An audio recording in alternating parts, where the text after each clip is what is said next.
About how the Trailhawk is really a real Jeep. I know my roommate was a huge XJ fan. He has 2 XJs, and so the Cherokee name probably is kind of a big deal for us. But Jim and his team are really. It's an exciting day. We're happy to have the new Cherokee back in the game here in America. As you know, in 2001 we stopped doing the Cherokee, and it was the vehicle that really defined capability for the whole midsize SUV segment. So when you have a name that's that powerful, and more importantly, when you have a vehicle that is capable as this vehicle has, grown up to be, it just made a lot of sense for us to make it the all-new Cherokee. So we have a new Trailhawk version, which is also very special for us. You'll see the limited here in a few minutes. It'll drive in, but the Trailhawk, we introduced the concept, and then we had a Grand Cherokee Trailhawk to be really the peak of capability for the vehicle, and that went over so well. We decided to do it with the Cherokee. So every Trailhawk version of the new Cherokee is trail rated. You can see that it is totally purpose-built. The guys will take you through the details here in a second with all of the departure, breakover, and approach angles to make this really special. But every trail rated every Trailhawk is trail rated. It gets a nice 1-inch lift, the red tow hooks, the real cool colors. The anvil that this is exclusive to Trailhawks. But this is what we're going to use as a brand to prove the capability. And it's very important to us, as we have an obligation as really just the stewards of the brand to make sure that we do it right. We're going to use this vehicle to prove its capability. So this is the vehicle that will, it's already run Moab, the one that's going to go down the Rubicon Trail. It's going to be the one that actually makes sure that we do what's right for Jeep and make it the most capable of all time. So I'll turn it over to these guys. They'll take you through the details, but that's the new Jeep Cherokee Trailhawk. Excellent. All right, I'm going to go. Hi, how are you guys? I'm Greg Howell. So Greg Howell, I'm sorry, I'm going to interrupt you for a second. So Greg Howell's the exterior designer of the Cherokee, and then we've got Winnie Chung, who's the interior designer, and Audrey Moore is the engineer responsible for all the Cherokee vehicles. So they're going to help you out. I brought sketches. I brought proof. So yeah, and you guys can look at them with me here in a bit, but I'm just going to briefly touch on the exterior and kind of where it came from, why we did what we did, and when we did what we did. We presented this thing to Sergio as a 2020-2019 vehicle, and he said, that's not the right year. We told him basically what we're doing here is we're designing the car for when it goes out of production, not for when we start production. And that was very important, this thing. While it may be kind of polarizing now and alarming to a lot of people that didn't expect this, we feel that 5 years down the road, there's going to be a lot of other companies doing a lot of things like this. In addition to that, this thing, there's really nothing else like it. We kind of knew that from the beginning. We had the package, we went forward with the design, but we knew all along there wasn't really going to be anything else playing in this space, so we could do something completely different. And I just briefly showed you the original sketches, but the idea of the original sketch was just to stop drawing all the things that would block your mind from making something fluid, and it was free up, take as many elements off of the idea as possible and just draw shapes for a while. So that's what we did. We drew shapes for like a month, which is a pretty rare opportunity for a designer to be left alone that long to draw anything.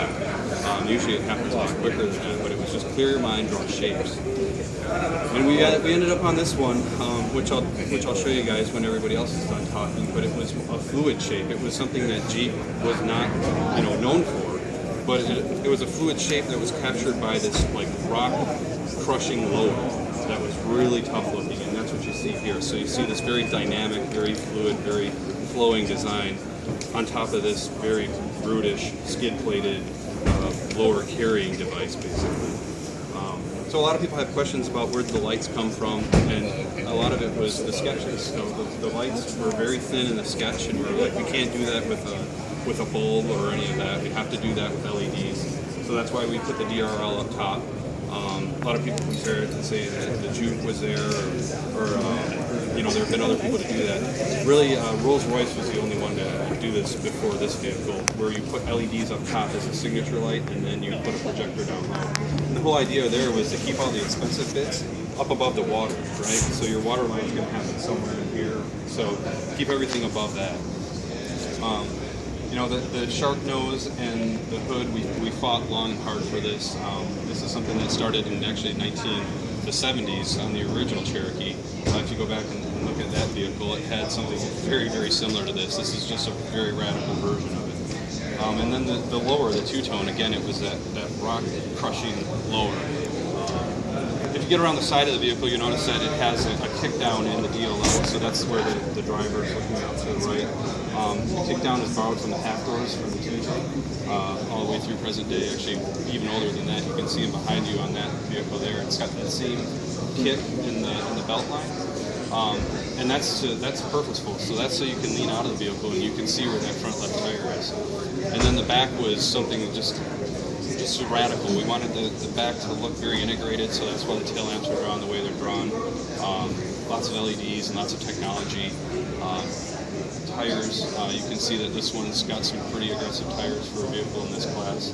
They're probably the most aggressive in the class. So, and then the wheels have a nice deep offset. So there's a lot of stuff going for this platform. It's actually really, really fun to work on. And I thank you guys for having an interest in coming down and looking at this stuff with us, because you're going to help us kind of shepherd the word out there that, oh, I've seen that in person, and it's something to see. So I appreciate your time, and I'm going to hand it over, I think, to Winnie now.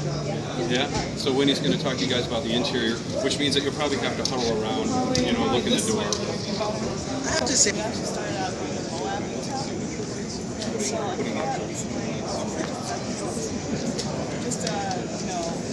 experience and capability. So to Moab, we can't go from here. They actually have to drive from the airport 2 hours to Moab. So every 10 minutes, we have to actually get out of the car, just experience the environment around us. Where you get all these big rock formations, and just contrast with bright blue sky. I can't explain. So that was kind of the main inspiration, right? Nature. And also the heritage of Jeep. That's the main inspiration for this interior. So for the interior, the American Eagle is one of the main inspiration. Like the exterior, you really want like an old statement, but at the same time very comfortable and light. So like the American Eagle, it has a striking appearance. At the same time, it has a lot of graceful movements.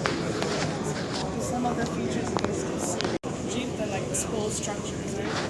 So we want the main surface to have like really hand sculpted quality, but the same juxtaposed with some of the raw, technical, exposed surface. It's like peeling off the skin, exposing some of the technology behind it.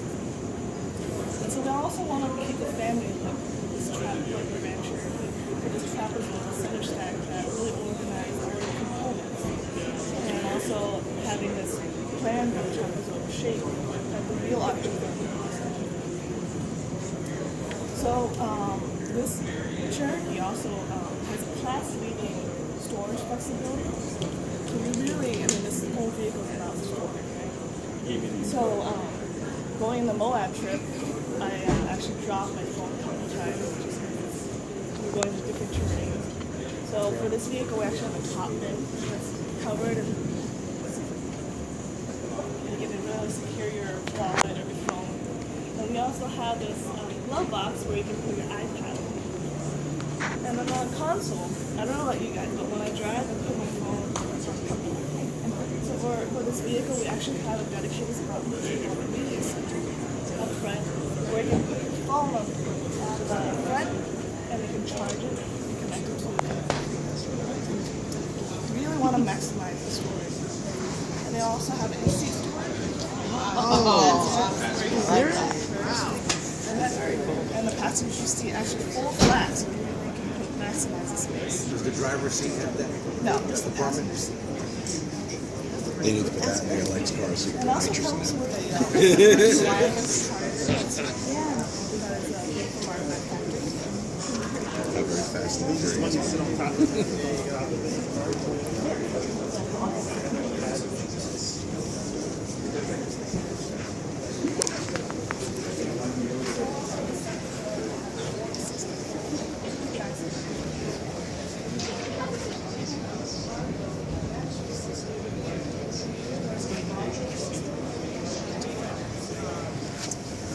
liner you can attach to it.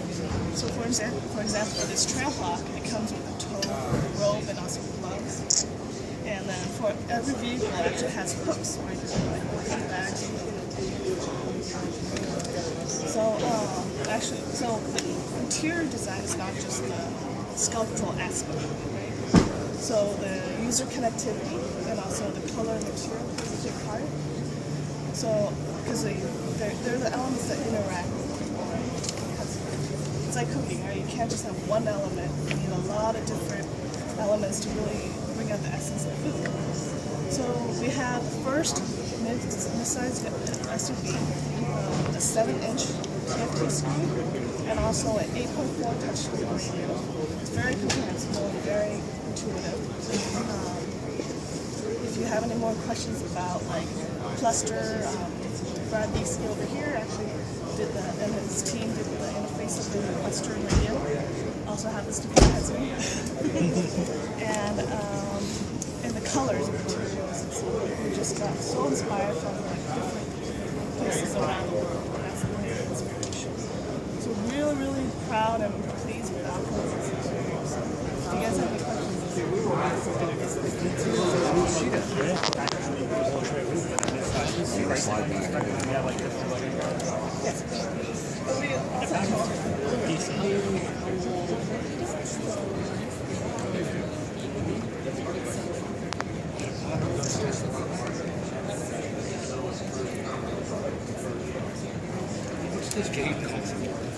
Actually, we can ask Greg how. It is. Yeah, it's very good. I hope you guys like it. Very definitely. I love the store internal stores. I don't know about the size of the inside. From 2011, and it's always in the cover.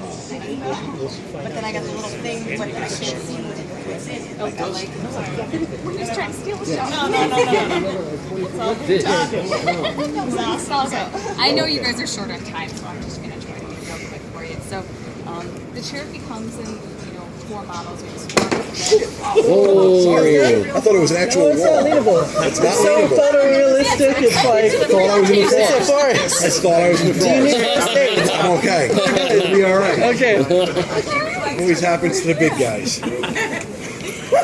So the Cherokee. Good thing we're with Jeep people. They're not afraid of that word. That's all right. No, not at all. The Cherokee's actually got 4 models: a Sport, Latitude, Limited, and Trailhawk. So the Trailhawk here is our off-road baby. She actually has an approach angle of 30 degrees, a breakover angle a little bit over 22 degrees, and the departure is about 33 degrees. So I've actually taken this Trailhawk, not this particular model, but I've taken the Trailhawk to Moab 5 times. The active drive systems that we have in this car, we have 1, 2, and lock. The Trailhawk here features the lock version. It has a active drive 1 is a 2-speed. Active drive 1 is a single-speed power transfer unit that fully disconnects to allow us to have 2-wheel drive performance and then give you 4-wheel drive when needed, so that you have the all-weather Jeep capability that you would expect, but still the fuel economy that you would want that owners like. So with our 2.4-liter engine, you can actually get up to 31 miles per gallon highway fuel economy, so which is a 45% improvement over our outgoing 3 model that we had previously.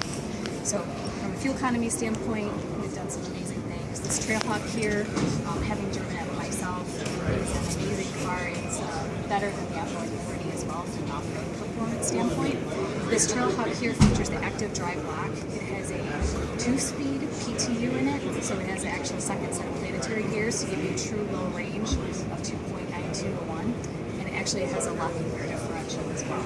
So it's the first of the classes of the segment here that have locking differential. The actual Cherokee itself also has over 70 safety and security features that we've put into it. Some of them, we have 10 airbags in the car for safety. We have lane departure warning, KCC with stop and go, forward collision warning. So we added a lot of new things to the car to give it some great excitement into the segment. We have an optional V6 engine as well, which is a 3.2 liter.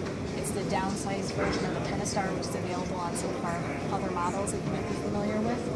So it's actually, we've got a lot of great things to talk about this car. This Trailhawk is fantastic.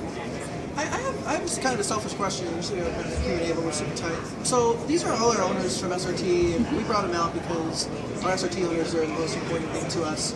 We talk to them and we listen to their questions. Cherokee, that name is so important, and it's like hallowed, and it's almost like you really need to honor those owners by bringing it back. So, did you guys communicate with the Cherokee owners at all when you were engineering this car, like the Jeep community, Jeep influencers? We did. We had conversation with the Cherokee owners. I myself, it was my first car I ever bought, so I've had some nice. It's actually really emotional to actually redo the Cherokee myself and have one, so it's actually very exciting. But we did. We always reach out to them, especially the Cherokee owners and then Jeep owners, to make sure we're providing exactly what they're looking for. So I had to come because we know the same passion that we have for SRTs as you guys have for the Cherokee. So congratulations. Thank you. Yeah. Thank you. Yeah. Okay, guys, I think we want to hustle over to Dodge for the Durango reveal if you're interested.